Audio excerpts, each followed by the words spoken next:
Welcome students to your online class. Today we are going to read English Reader chapter number 4 Settled in Natal का second part. And a chorus of voice was heard. Allah is great and merciful. एक उन्हें आवाज़ सुनाई देती है जो क्या होती है कि अल्लाह बहुत ही मेहरबान है. मनी विल कम इन, पैसे आएंगे. Men there were as many as you may need, लोग भी आएंगे जितने हम चाहते हैं. You please consent to stay and all will be well, आप यहाँ पे रुको और सब चीज़ ठीक हो जाएगी. द फेयरवेल पार्टी वॉज दस turned into a working committee. जो फेयरवेल पार्टी है वो किस में बदल गई? वर्किंग कमेटी में. I suggested finishing dinner quickly and getting back home. मैंने सजेस्ट किया कि हमें अपना डिनर, रात का खाना जल्दी से ख़त्म करना चाहिए और घर जाना चाहिए. I worked out in my own mind and outline of the campaign. मैंने अपने दिमाग में एक आउटलाइन कैंपेन का एक आउटलाइन ऑफ द कैंपेन का एक प्लान बना लिया था. I ascertained the names of those who were on the list of voters and make up my mind to stay on for a month.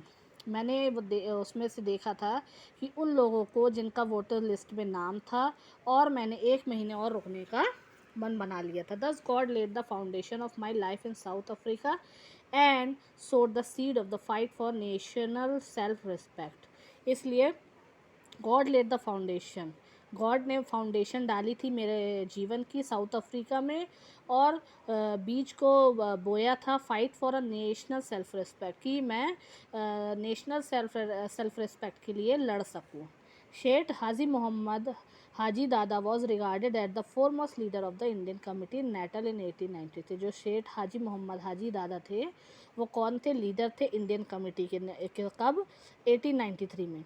Financially, Sheikh Abdullah was the chief among them, but he had others always gave the first place to Sheikh Haji Muhammad in public affairs.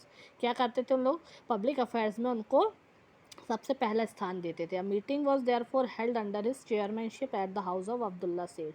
जो meeting होती थी वो under his chairmanship, उनकी chairmanship में होती थी, उनके घर पर होती थी.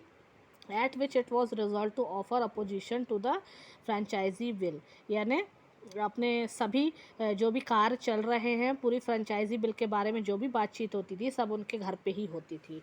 Volunteers were enrolled. Natal born Indians, that is mostly Christian Indian youth. जो ज़्यादातर लोग थे वो क्या थे? क्रिश्चियन इंडियन यूथ थे.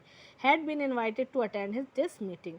उन सभी को बुलाया गया था वो मीटिंग को अटेंड करने के लिए. Mister Paul the Durban court interpreter and Mr. Subhan Godfrey, headmaster of a mission school, were present, and it was they who were responsible for bringing together at the meeting a good number of Christian youths. All these enrolled themselves as volunteer. इन सभी को volunteer बनाया गया था और यह सभी इन Christian लोगों को, क्रिश्चियन यूथ है उनको लाने के लिए जवाबदारी थी. Many of the local merchants were of course enrol note वर्ती.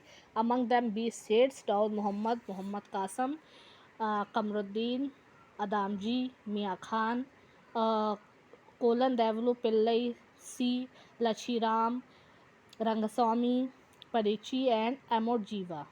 Parsi Rustomji was of course there. ये सभी लोग थे. From among the clerks were Messrs. Manekji Joshi, Narsim, and other employees of Dada Abdullah and Co. and other big firms. They were all agreeably surprised to find themselves taking a part in public work. वह सभी लोग इस चीज़ से आश्चर्यचकित हो गए थे कि पब्लिक वर्क में ये सब उनका साथ दे रहे. To be invited thus to take part was a new experience in the night. सभी को टू बी इन्वाइटेड दस, उन लोगों को इन्वाइट करने में, उनको टेक पार्ट उनको देने में उनका ये नया एक्सपीरियंस था.